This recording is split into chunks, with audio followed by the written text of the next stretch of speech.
Welcome back to Mobil 1 The Grid. We end today with our tribe story as we meet the amateur racers who found the perfect setting in their quest for straight line speed. Within the arid Mojave Desert in California lies El Mirage Dry Lake. The vast flat surface lends itself perfectly to the pursuit of land speed racing. It was started in the 1930s, and they raced up here, and basically it was a bunch of hot rodders that brought their cars up here to race to see how fast it could go, because racing on the streets and street racing and so forth was really dangerous, and this is kind of a place that they could all come up and just let it all hang out and see how fast their hot rod could go. These days, events are more organised. The Southern California Timing Association, or SCTA, has been in charge of activities at El Mirage since 1939. We put on an event here every month during the summer months, 6 events. So everybody comes out here and just sees how fast their cars will go. So we have about 2¼ miles of open space. The course is 1 1/3 miles long. There's been cars that go over 300 miles an hour.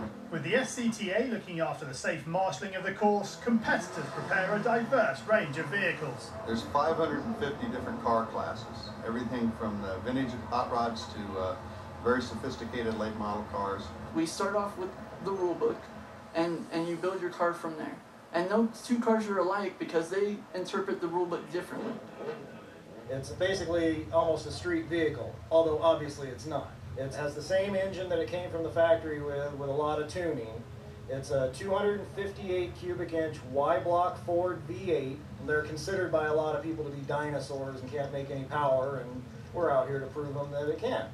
And this is our Mustang California Special. It's a Ford 68 muscle car era vehicle. It's got a 540 big block Ford in it, and you know, it's just kind of real fun to drive.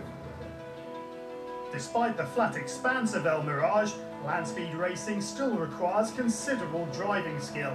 It's kind of like driving down a freeway in the middle of the night when there's nobody out, and you really don't have anything to judge your speed sensation on. The objective is to go the fastest, and go faster than any other guy within the rules. The car has to handle well enough to get down the course and keep going straight. And in some senses, it seems like it's easy to just point it straight and go down between the cones. But it's not. For example, this course here today, it's a little bit rough. That's where the skill comes into effect. I mean, you're racing on dirt, and dirt has its own tendency to break up, and you know, the car kind of moves around. It's kind of like driving a large go-kart up here. To get good traction, you can't just have a whole lot of horsepower. You've got to be able to hook up and get traction and keep the rear end from wanting to swap ends with the front end. So it's a bit of a challenge. Like most motorsport, the chance to improve on past performances drives competitors to explore new limits. I'm trying to hit 120 today. It sounds like a relatively slow speed, but if you think about our limitations, naturally aspirated 258 cubic inches, and we're driving a barn door, it's taken a little bit of work to get up there.